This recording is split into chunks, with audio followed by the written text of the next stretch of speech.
Hi, it's HandyAndy Tech Tips here, and Apple's Mac Pro hasn't really been shown much attention lately. The current second generation model was released way back in December 2013, so it's almost 2 years ago now, and it hasn't been updated since. Now, why is this? Well, it simply might be the fact that Apple doesn't think of themselves as a company that makes professional workstations. They're very focused on the consumer market. And honestly, if you compare the profit they make from iPhones and iPads with the revenue from the Mac Pro, you might find that there's really no incentive for them to develop a new high-end PC. But that doesn't change the fact that the Mac Pro is still really highly valued amongst professional content creators. Video editors just love it, and the amount of expansion that it provides with those 6 Thunderbolt 2 ports is unparalleled in any other Mac.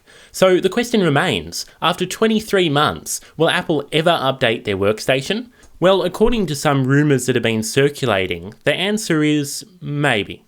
So the first question is, what would the spec sheet of a 2015 or 2016 Mac Pro look like? Well, let's start with the CPU. The current Mac Pro has Intel's Xeon E5 V2 processors, which are configurable with up to 12 cores and 30 megabytes of L3 cache. Now, this already sounds pretty good, but according to Macworld, the new Mac Pro will really one-up its predecessor by including Intel's new Broadwell and Skylake-based Xeon processors. These, of course, offer an improved architecture, but they also give you faster graphics and support for more RAM, up to 64 gigs of it in fact. Macworld also reports that when the Xeon V4 launched back in June, it was described as being ideal for video transcoding, so it sounds like it closely fits the requirements of the Mac Pro.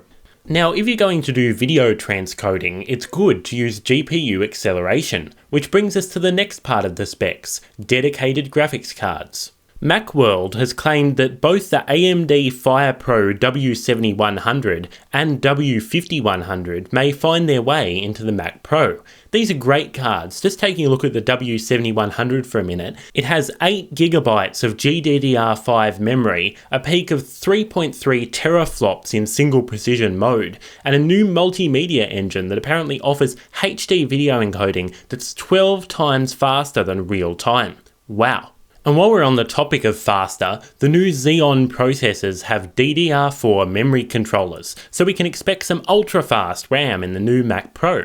Now, DDR4 can theoretically support up to 512 gigabytes of RAM on a single DIMM, but I don't think we'll be seeing that anytime soon. Instead, Macworld hopes that the base-level quad-core model will have at least 16 gigabytes of RAM, which is certainly better than the 12 gigabytes in the current quad-core Pro. So all of the rumours I've told you so far sound quite believable, right? So far, so good. But what if I were now to tell you that Apple is thinking of including a Lightning port on the new Mac Pro? Sound far-fetched? Well, it will apparently be used to provide compatibility to the new wave of headphones, like these Philips M2Ls, which use a Lightning connector to actually connect to your device rather than the 3.5mm headphone socket, which we're all used to seeing. Now, of course, the Mac Pro will also have other more standard ports as well, and these might include Thunderbolt 3 and perhaps USB Type-C. So that's the rumoured specs and features, but what we all want to know is, when will a new Mac Pro be released? Well, Apple might have given us a clue, but it's come from a very unlikely place. So a couple of days ago, the owner of a blog called Pike's Universum discovered a reference to a new model of Mac hidden deep within OS X El Capitan. The code name he found was AAPL J951, which is quite similar to the AAPL J90 code name of the current Mac Pro. Also, as you can see, the new Mac comes with quite a few USB ports, more than could possibly be expected on any other type of Mac.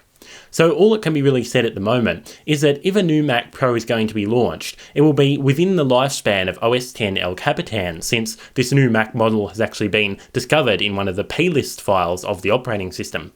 Now, I'm aware that it's kind of a big time frame, spanning more than a year, and I'd really like to be more specific. But unfortunately, we just don't have enough information to accurately predict the release date at the moment. So if you enjoyed this video, please subscribe to my channel to get the very latest in tech news. I'm HandyAndy and thank you so much for watching.